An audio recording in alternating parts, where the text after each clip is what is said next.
আপনারাও বলেছেন সবকা সাথ সবকা বিকাশ, আর বলবো না। বলবো जो हमारे साथ हम उनका साथ, जो हमारे साथ, जो हमारे साथ, जो हमारे साथ हम उनका साथ, सबका विकास बंद करो। नो नीड সংখ্যালঘু মোর্চা, নো নীড সংখ্যালঘু মোর্চা। প্রত্যেকই শুভেন্দু অধিকারী বুকে হাত রেখে বলতে পারবে যে হ্যাঁ আমাকে কোনো সংখ্যালঘু আমাকে ভোট দেয়নি? এই যে লোকসভা ভোট হলো, শুভেন্দু অধিকারী কি সত্যি একেবারে চোখে চোখ রেখে বলতে পারবে যে আমাকে 1% সংখ্যালঘুরা ভোট দেয়নি? এই যে লোকসভা ভোট হলো বা তার ভোটে আমি নির্বাচিত হইনি, বুকে হাত দিয়ে বলতে পারবে? তার কোনো এই ক্ষমতা নেই। তার মুখে যে এই ধরনের কথা শোনার পর সত্যি তার এই মুখের ভাষায় বা তার এই মুখের কথায় আমরা সত্যি ধিক্কার জানাচ্ছি, একেবারে সত্যি ধিক্কার জানাচ্ছি। এই জনপ্রতিনিধিকে আমরা ধিক্কার জানাচ্ছি। শুভেন্দু অধিকারী এমনই একটা মানুষ, আপনাদেরকে পরিচয় করাবো। সে একটা সত্যি শুভেন্দু অধিকারী সুবিধাবাদী মানুষ। সে যখন টিএমসিতে রাজ্য সভাপতি ছিলেন, হ্যাঁ তখন কিন্তু বড় একটা পদে ছিল। সে যখন একটা কেলেঙ্কারিতে জড়িত হয়, চাকরি প্রার্থীদের যে ঘুষ দেওয়া দিয়ে একটা চলছিল, তখন কিন্তু সে যখন জড়িত হয়ে যায় এবং ইডি সিবিআইয়ের কেসে যখন জড়িত হয়ে যায়, তখন কিন্তু তাকে বিজেপি থেকে অফার দেওয়া হয়। সে যদি বিজেপিতে না আসে তাকে তিহার জেলে যেতে হবে, হ্যাঁ সে হুমকি দেওয়া হয়।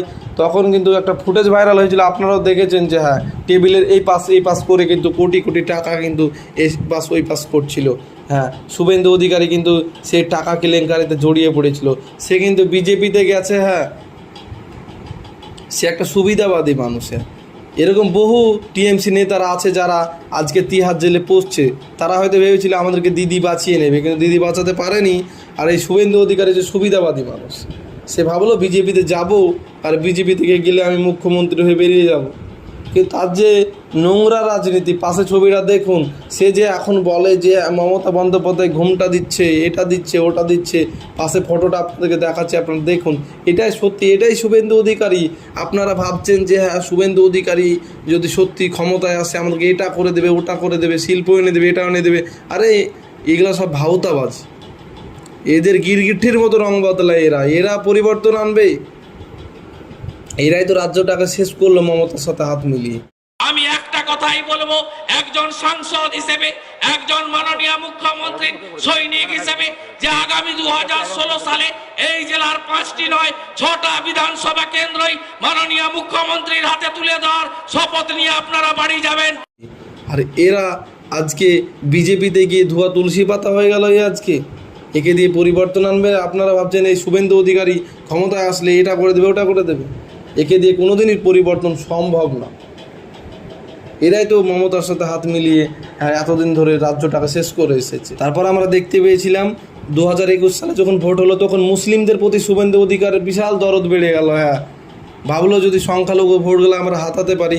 কিন্তু মুসলিমরা তো এতটা বোকা না, তারা বোঝে হ্যাঁ কে ধর্ম নিয়ে রাজনীতি করছে, কে কী নিয়ে রাজনীতি করছে। বিজেপি যে হারে হ্যাঁ মসজিদ ভাঙছে, মুসলিমদের প্রতি অত্যাচার করছে। বাইরে আমরা দেখতে পাই উত্তরপ্রদেশে এবং বাইরে যে দেখতে পাই বিজেপি সরকার যে হারে মানুষের উপর অত্যাচার করছে, হ্যাঁ মন্দির আর মসজিদ নিয়ে যে হারে খেলা করছে, মুসলিমরা এটা খুব ভালো করে বোঝে। হ্যাঁ সেই কারণে বিজেপিকে যত ভোট দেয়নি।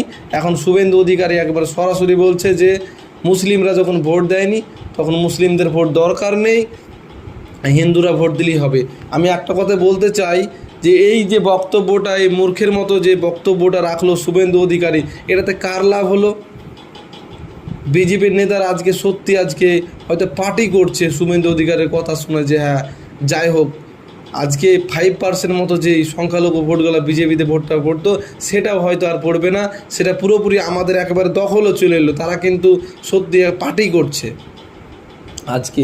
আর এই শুভেন্দু অধিকারী যে বলে যে হ্যাঁ শুধু মুসলিমরাই কি জিতালো, 30% পশ্চিমবঙ্গের বুকে 30% মুসলিম ভোট, তারাই কি জিতাতে পারলো আজকে? না, 75% ভোট পেয়েছে আজকে টিএমসি।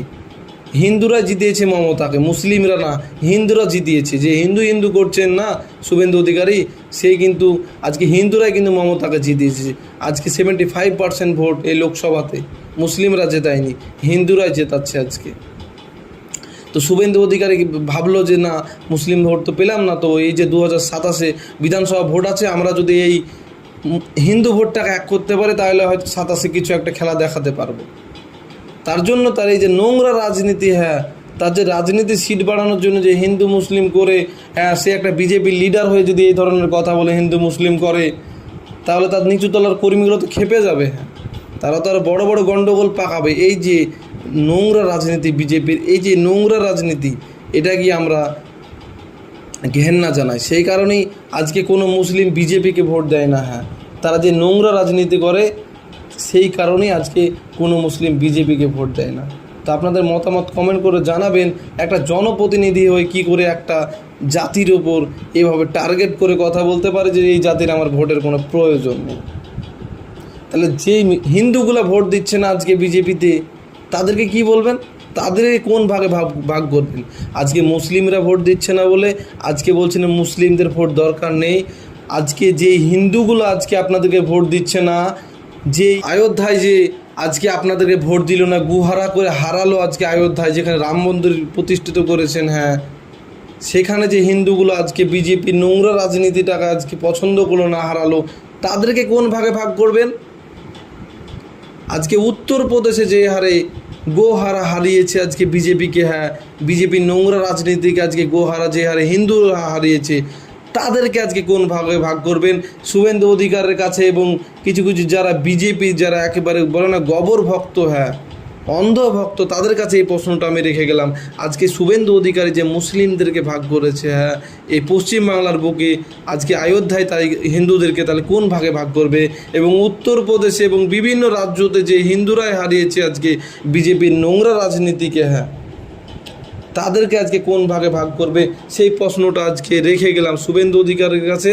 এবং বিজেপি যারা অন্ধভক্ত, হ্যাঁ, যারা ভাবে যে হ্যাঁ বিজেপি হিন্দু সমাজকে বাঁচাতে পারে, হ্যাঁ, একেবারে অন্ধের মতো, যে এতদিন হিন্দুরা ছিল না, এই বছর বছর ধরে হিন্দুরা শান্তিতে বসবাস করেনি, হিন্দু মুসলিমরা বসবাস করেনি ভারতবর্ষতে, আজকে বিজেপি এসছে বলে আজকে বলে হিন্দুরা আজকে শান্তিতে বসবাস করতে পারছে। আমি আজকে চোখ বন্ধ করে বলতে পারি বিজেপি যতদিন এসেছে ততদিন শুধু মুসলিম সমাজ না, হিন্দু সমাজও অত্যাচারিত হয়েছে। এটা আমি চোখ বন্ধ করে বলতে পারি। তো আপনাদের মতামত কমেন্ট করে জানাবেন। দেখা হচ্ছে পরের ভিডিওতে।